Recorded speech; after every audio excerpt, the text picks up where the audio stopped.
Welcome to the Second Voice Pro Studios. My name's Mike on the mic, and today I'm talking to the co-founders of Second Voice, Sarah and Ben. Welcome. Hey, Mike. Yes, Mike. On the mic.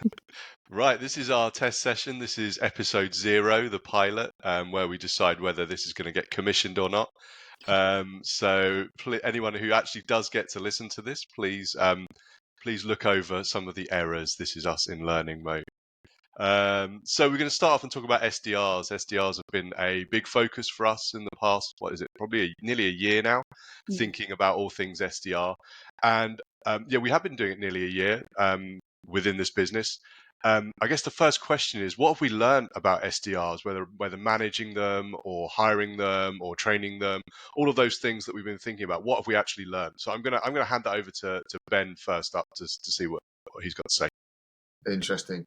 SDR. So I think first of all, let's recognise that it's a really, really challenging job. I don't think there's any real understanding, if you're not in that role, of how difficult it can be. So when people are recruiting for these positions, it's often considered a very junior role.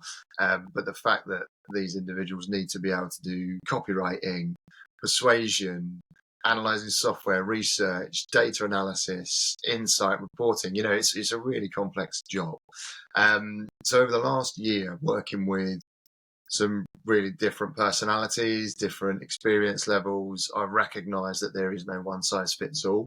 We're really fortunate in the fact that we've got a variety of different clients that we work with as well. So different sectors, different industries, different problems. All of this is being reflected back in new learnings and how we use tooling, how we coach the individual. So the thing that I've learned is how quickly we have to adapt as a leadership team to support these individuals in the role, but also control our expectations of the individuals as they're coming into this, either as a first or a second sales job, so that we can really support them to get up to speed.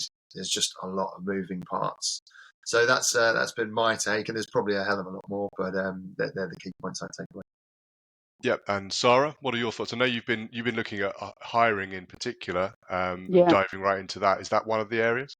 Yeah, absolutely. I think for me, what's been really interesting on this journey is I've not worked with SDRs before. So particularly at the very start, working with Ben on our advisory board on, okay, what kind of characteristics are we looking for? It kind of was very, I guess, theoretical. So it's been a really interesting year actually jumping in and discovering. And to what Ben said, I think like this is a really hard job. But what I have really seen are that there are some characteristics that really will put you in a good space. So we talk a lot about the need for SDRs to be a sponge. And I think we have hired very well in terms of finding people who are really, really keen to learn and will, if given the right environment and encouragement, will literally go and try figure out any kind of way that they can either develop themselves or figure out different ways of doing things. So I think we talk a lot about, resilience, but in this role, it is tough to find motivation every single day to get on phones, to discover something new, to be confident, to be creative as well. And I think those individuals who are really driven to develop themselves and are in the right environment to that really thrive. So it's been really interesting, I think, for me personally, to go from I guess, theoretical conversations to really seeing how that plays out. One in the recruitment process, trying to really recruit for those characteristics, but then seeing that live in the office as well, and really understanding what makes a difference in this role and how to hire for that.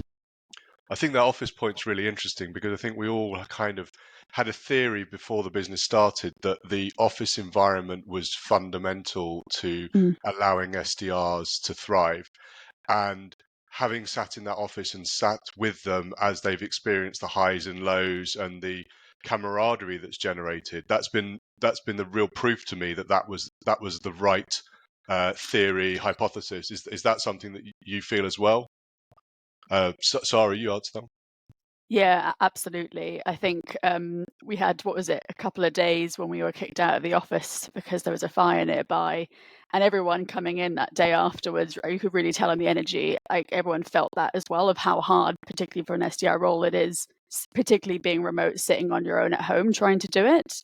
But that learning through osmosis, right? Again, I think it's something that is very topical. And I think in this role particularly, every single conversation someone's having is a learning opportunity for everybody, right? And yes, you can learn from your own journey, but suddenly we've got new candidates, new hires coming into this space. And from day one, they're learning because everyone else is still learning and learning something new every day as well. And that just compounds, right? As well as the kind of other additional stuff we put around. So there's an element of like motivation, other people sharing in that journey. The learning for me is the key thing. It's just knowing now anyone else who joins is just going to have 10 times the opportunity to learn that they would have otherwise, working either in isolation, whether that's remotely or just being the only SDR in a team as well. But it's the same thing. Yeah, Yeah, I'd and have that to point, agree. Sorry, I was just going to say, in terms of when we were making this decision, I want to put my hands up and say I was actually on the fence. So when you're juggling client delivery, when you're juggling, um, staff well-being, high performance business, and looking to create a commercially viable entity, it is without a doubt way more profitable for us to have individuals working at home. There's no doubt about it. But what I've seen is through discussion before we launched is to bring people in is, absolutely sacrificing that margin to make sure that we've got a far more conducive working environment. And, it's a decision I'm glad we all made together, because I think if I had my way, purely just looking at how can we get tech to help us, you've got these virtual calling rooms and sales floors, and there's a whole bunch of new tooling to help people work virtually together. You cannot beat being in the room, the water cooler moments, the listening in on somebody else's calls. So I'm over the moon we made the decision to go the way we've gone. good. And I guess we're starting to talk about tech. And another point that Sarah mentioned there was about learning. And I think one of the things that's really interesting is that the business really positions the role of SDRs as somebody that's learning continuously. It's not like here's your first month's training and then you're done, you're an SDR. It's almost continuous and permanent. And Ben, it'd be good for you to talk about some of the ways that we do that within the business, in terms of knowledge sharing and the information that's almost daily posted into areas that SDRs can benefit from, and what we're going to do with that later. Yeah, sure. So, my background's been around training and coaching sales teams for a long time. So I've seen many various ways of supporting salespeople to upskill. And tragically, the training and the coaching is one of the first things to stop when the pressure comes on for hitting targets or slow months or whatever it might be. And the thing that training does really well is, as you'd expect, imparts knowledge. You think that's then going to make the biggest difference, but without continual coaching and creating those learnings habitual, it falls by the wayside. So we're in a really fortunate position where it's a brand new business, and let's design this learning program from scratch so it becomes part of the culture. So we do it a few ways. There is a taught element. So one of us as a leadership team taking a subject in on a Monday and training said subject out. So talking about the theory, understanding practical application, giving working examples, having discussions, and then giving a toolkit to be able to enable those SDRs to take that learning into their role and refine it. And then throughout the week, we have either SDR-led sessions where they get together as a group without the leadership team to discuss how they are making that application into their role. On a Wednesday, we'll do some more role play sessions. Again, that will be led by one of the senior salespeople or one of the leadership team. Thursdays, again, they come together and review how the week is going. And then Fridays, I will do call review sessions. So we'll go in and actually, if the subject for the week had been objection handling, we get the calls where people have been trying to handle objections and critically review them. I think it's really important not to use that as a coaching session. Having an environment where people are getting critical feedback and practical ways to adapt is far better than helping someone come to their own conclusions where they don't have that skill set yet. So we coach desk side. We train 2 days a week. We regularly review on a weekly basis, and that's the human element. Other areas where we're looking to enable is look at competency management and scoring, so evidence-based competency, and where individuals need to make an improvement or strengthen an area of their day-to-day. We also, because I'm a bit of a LinkedIn nerd and I spend a lot of time in it, anything that we see that's valuable, we're sharing on an internal resource in Slack. So here's an article about X subject. You could apply it by doing A, B, and C. If you feel it's valuable, go practice it. We're not enforcing them to take on every little piece of information I see, but let's continue to share that knowledge and have it in a searchable format, which then leads us on to how we're using Notion as a knowledge base, which Sarah is absolutely dominating in at the moment, which is brilliant, is building out this huge SDR knowledge base by where we want people to be able to come to us with solutions. So if they've got a problem, go and search how to handle it yourself, come up with a few ideas, and then talk to us about what you want to do, as opposed to just hands up, Ben, I've got the situation, can you help? So we're encouraging all of our team members, regardless of level, to come up with the answers themselves and then discuss a way forwards. And no doubt that will evolve. There's new tools, technologies, ways people learn in different styles, and we're on top of that. But ultimately, we need to ensure that there is new information coming into the business that is outside of my own experience and outside of the leadership team sphere of influence, because we do not know it all. So we've got to make sure that they're getting a fair access to quite a lot of information.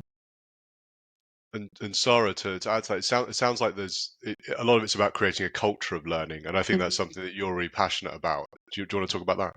Yeah, it's exactly what I was going to jump in with. So clearly, I'm very passionate about it. But yeah, I think for me, it's understanding that to be able to impart knowledge and to retain it, the culture of learning, and also that kind of, I guess, solid foundation for people to feel safe to try is really important. So when we talk about particularly hiring new team members, the onboarding is really trying to build that foundation.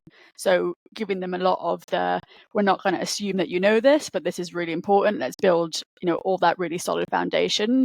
And then a lot of it is creating an environment where they are prepared for the journey that they're going to go on. We're going to let them know that we are expecting them to fall flat on their face, and that's part of the journey. You can't succeed without that. And building that culture where we are communicating, we're being transparent, we're asking for support, we're not just trying to figure it out on our own, so we can figure out how we can then uniquely support individuals. Because as Ben said, everyone is unique. We can share in a copious different ways, but the coaching element to really enable them also on their individual campaigns is really important. So I think those first 2 weeks particularly, building what good looks like, setting those expectations and enabling them to feel safe enough to jump and start trying things, for me is really critical. Once you've got past those 2 weeks, then those are more or less going to be natural things that are built. When we talk about the office environment, that's part of the power of having a team as well. If you've done the onboarding well enough, new people coming in will see what good looks like, and they will just mirror that. Like we're talking about sponges again, right? They're going to see what exists, and they're just going to replicate that as well. So absolutely, that kind of the culture around setting those expectations, creating a safe environment, and creating the right habits is the right foundation you need. Then you can share the knowledge, everything else, and help them actually get out and just start testing things as well. Awesome, thank you. So we've chatted about people. Let's talk technology. We've started to touch on it. I think it's fair to say that in the first year of the business, we've seen the role of technology rise and become more important to the things that we're doing. Not least because in that year, it's changed so much in just a short period of time, particularly with AI. I mean, the business was virtually built on AI from day dot. So it's really interesting to have followed that journey and see that it's continuously evolving. So I guess first question to Ben is what's really interesting you at the moment? What's getting you excited about technology in the RevOps space, in the sales tech space? What are you passionate about there? I think that's an unfair question, because if I was left to my own devices, I'd be digging around looking for new tools and opportunities everywhere. That's my ideal job. But I think that AI's not going anywhere. It's really crucial. I think one thing that I just want to make sure is everybody is aware of our stance on it is that it's an enabler, not a replacement. I think we want to use any tool in order to put the human being at the heart of the conversation. And certainly what we're doing is ensuring that creating relationships, building awareness can be scaled, but it can be done at a personal level, at a human level. So the things that are really exciting me is the evolution of sales enablement tools. So you've got dominating brands out there, the likes of SalesLoft, Outreach, Outplay are a new player from India, Gong are in the space, and everybody's starting to move around this. How can we work through process? How can we use AI? And I'm a firm believer that getting people into routine is great, but actually what we're also seeing ourselves is when you're building sequences for outreach, salespeople just go through a list of tasks, and it removes a hell of a lot of creativity. So we're now looking at ways of how we give them the structure and the process and the tooling, but be able to sit there and create their own outcomes and make their own decisions, so it isn't such a structured binary process. Within that, understanding data quality, having a clear eye on when people might be ready to buy and engage. These are all things that are evolving very quickly, because if you've got, say, you're selling to marketing directors, you can easily go and find a list of marketing directors on Apollo or Zoom Info or whatever data tool you're using. But not everyone's going to be interested or ready or will know they have a problem or will want to talk to you. So how are we focusing on relevance and timing? And we're investing a lot of time and effort in that area for our own business right now. Lots of tools and systems that you can get off the shelf, but I don't think any of them do a particularly good job on their own. So, if it isn't out there, let's go build some of it. And that's where I'm excited for our business to go. So I think there's an unlimited opportunity right now. And again, that's just keeping my head focused, because there is so much that we could do, doesn't mean we should do it. So I think if you are watching this or engaging with this content and you think, what can I be doing? I think it comes down to a few things. It's like, what's going to keep you structured? What's going to make sure you're actually doing the activity day to day? How can you measure it? And where are you getting the best data and insight from? And if you can cover those, the rest is around process management and stitching those tools together. It doesn't need to be expensive, but ultimately the thing that will make the biggest difference to any business out there that isn't using tooling is just having a very structured workflow, understanding where tech can support an already manual process. Don't just put in software for the sake of putting in software because it looks cool. I think it is a case of let's accelerate what the human being's doing already at a better quality. And that's where I'd want to be focusing any advice around technology in a sales environment. Yeah, I think it's interesting to think about technology giving an advantage to a salesperson, but at the same time, technology just improves processes and makes them more efficient. And there's kind of two ways that it's working. And I know, Sarah, your focus tends to be on efficiencies, both within our business and more broadly. So are you finding technology becoming super useful for you and the things that you do? Absolutely, yeah. I look at the non-sexy part, basically, the back end that I would like to think is holding up a lot of the other business. So the way I look at technology, particularly in businesses that you're looking to scale, is at the early days trying to build a foundation that you can keep adding to, so you don't get to a point further down the line where you're having to suddenly wrangle this whole thing and put systems and processes in place, but also while not trying to stifle creativity. That's always the juggle. So Ben's already alluded to Notion, which we've been using since day one to just start to capture things. I think it's really valuable, particularly, I guess, working as a small team to start off with, even just in terms of getting clarity between the two of you. We've worked through a whole bunch of things and just in conversations decided what our take is or where we want to stand on certain things, what we want to offer, whether it comes down to team, all those different things. So we're building that up. Again, it gives team real clarity when they join to understand the bigger picture to things, and also the granular detail that's important to them as well. And Notion's great because I think it's very user friendly. I still haven't come across something that seems to work for a lot of people. Most tools work for certain people in terms of how they think and see things, and we've used it particularly around things like onboarding. So a lot of our onboarding is self-managed, so individuals can literally break down, take their time working through different elements to get themselves settled into the role, understanding how things work, so that we can then just focus on quality time when we're actually onboarding them around different training and sessions.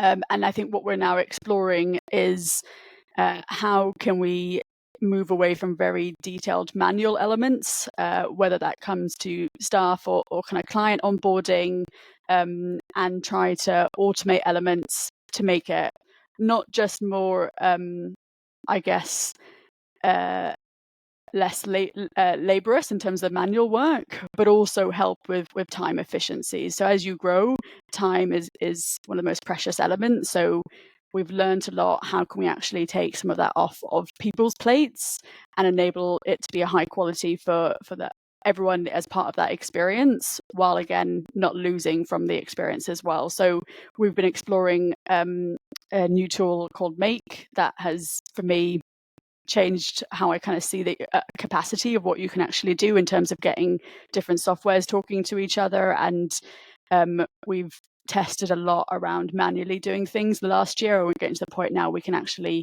create robust processes that we know work because we've tested them as humans, but hopefully cut a whole lot of time off of our plate to focus on where we can actually add high quality value to the experience of both staff and customers. Thanks you. That's a great segue into the final thing that we're going to talk about, and that is customers. Now we've picked up a bunch of customers this year, all different sectors. Really interesting to understand their challenges and to work with them.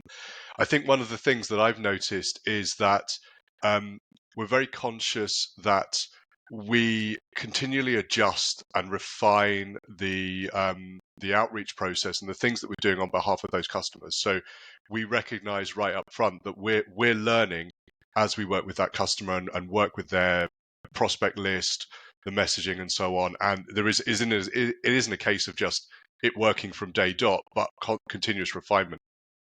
And as a result of that, I've seen quite revolutionary changes in the approach over the course of the year that have really been beneficial for the customers. And I wondered if you guys wanted to talk about some of those. I think Ben, there's a couple of customers you work with. You don't need to name names, so any of our customers that are listening, don't worry.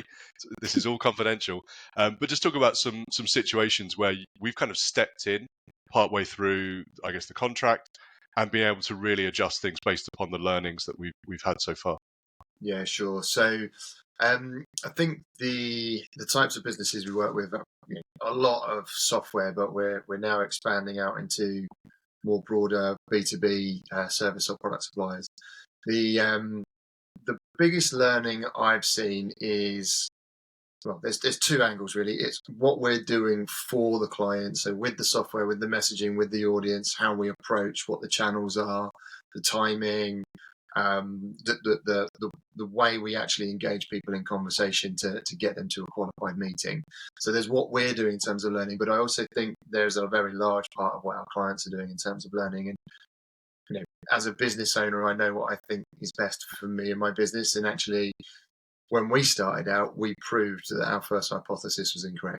And it's important that we're doing this for our clients. So you might go to a lead gen agency and say, this is my persona, this is the messaging, just go do it because you know how to do it. But actually, without that insight, without that test, learn, iterate, you're not going to evolve to understand what is really required. So there's a very large company we work with who launched a new product and wanted to build an SDR solution. We went out there and executed against their strategy and proved that it was incorrect. And actually, because there was it was a really hard market to crack.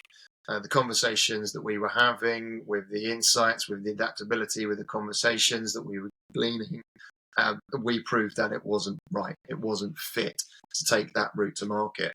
And so, as much as we are trying to generate conversations, it's actually a responsibility to generate insight and feedback and adapt accordingly. And in doing so, we've been able to shift to different markets, different personas within those markets, different messaging, and generate engagement and further insight. And that insight, especially if you're an early stage business, informs everything from what's going on your website, your marketing, your product. And it's really crucial to be collating that, not just going after the leads. So that was one where we disproved a theory. Now, for someone who's been in sales for 20 plus years, obviously I want to see positive sales outcomes, but that actually was probably a very, very high return on investment project, because it saved the client going down X amount of months down the wrong route, knocking at doors that were never going to open. So that actually, in my opinion, did prove a good return on investment.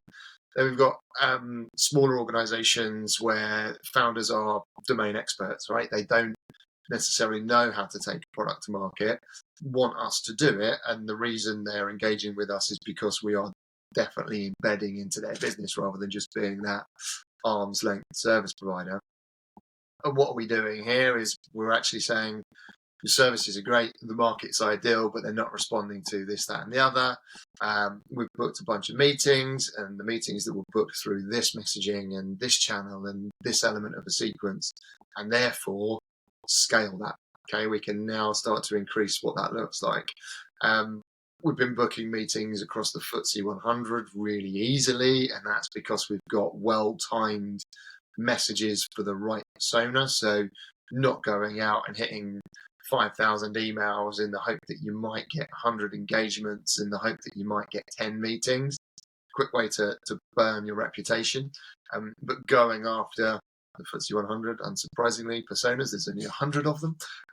So really specific, targeted messages at the right time of the year for the right reasons, and getting a hell of a lot of meetings. And that was really exciting, and being able to share precision tactics with the client rather than let's just put a lot out there and see what comes back. And I guess the higher volume audiences as well, we are again seeing which channels are working. So we've actually wound down a lot of email outreach and LinkedIn work and ramped up phone-based work, because these are the markets that are at the end of their phone. They do answer because they're commercially focused people, and it's the quickest way to get a conversation and an internal referral rather than putting a whole bunch of email out there. So if you can take anything from that bit of verbiage, it's about there is no one size fits all. All channels are different, and because we campaign manage every single thing, we can quickly dial up and dial down the channels, the tactics, the conversation, the narrative, and the way we present our clients to the world. So it's a hell of a lot of learning. And having been a sales leader in individual businesses before, you've got one brand and one audience to worry about. Now we're dealing with multiple, which is really exciting because we can then take those learnings, apply it to our own businesses and our clients, and share that insight in a far broader environment. Thanks. And then Sarah, I guess your interface with the customers comes at the point that we're onboarding them, and there's a lot of work going into that. Is that something you could talk about? Yeah, I think just to iterate a lot of what Ben said there, I think really where we add value in the mindset, I guess, that we want in terms of the customers we're engaging with is seeing us as a team, not just someone separate sorting out their sales and hoping it's going to work. So a lot of it in terms of how we build that is part of the onboarding as well. So I'm going to talk particularly about the SDRs because the people element, if they're on the pro account, is really important. And we talk both to the clients as well as to the SDR about, look, this is a really unique relationship. Yes, you're in this office, but you're working with this client, and how can you actually, again, build the right communication channels so they've got another resource that they can lean on, particularly around product knowledge. So we understand with our clients, they're coming to us because they haven't normally got the time to be looking after an SDR the full time. But if we can create the right sort of interactions and channels, actually they've got another pillar that they can lean on to get additional resources. And we've seen that work really well with clients who even an hour every week is a really focused time with that SDR to work through some very audience or industry specific questions that are coming up on calls, to role play, to get additional resources. That insight is getting pulled into the team. Like Ben said, also, this is also not just about sales, right? This goes, any insights we're bringing in impacts, their marketing team, impacts their general strategy. And also likewise is a channel for that SDR to get additional knowledge to go more quickly, more powerfully to that next call, to the next element. So we really see ourselves as a full team, that we just don't happen to be in their office, and that's what they get, everything from built capacity, additional insights, that strategic piece, and we're always pulling that back in and sharing that with the client as well. So Ben also mentioned kind of campaign management, and we are reviewing that on a daily basis. SDRs are looking at that, making decisions. On a weekly basis, we're reflecting on it. We're looking at a campaign every 2 weeks. What are the key things that are coming up? Does anything need to be shifted? And that's always getting fed back to the client as well. So there's constantly a communication channel open there. They're not just, okay, are we getting conversations, are we not, and what else is happening? The whole picture is very transparent, and we're part of that team, helping them make decisions in those meetings. We're discussing strategy and making decisions together, not just doing that separately, or not expecting them to make those decisions without the data as well. So yeah, that's actually what I want to say on that part. Awesome. Thank you. Well, I think we're at time. We've managed to get through the whole session, hopefully without bumbling too many words. And provided it's all recorded, hopefully this will see the light of day and people will benefit from this. If we do put this out, please, in the comments, whether it's LinkedIn or whichever channels this video ends up going out, please, in the comments, put any suggestions of things you'd like for us to cover in future, or also any individuals that you'd like us to interview. We're keen to make this not just the Sarah, Ben and Mike show, but actually bring on guests every couple of weeks. So please, any suggestions in the comments would be welcome. But right now, thank you, Sarah. Thank you, Ben. And we'll see you later. Thank you. Thanks, Mike.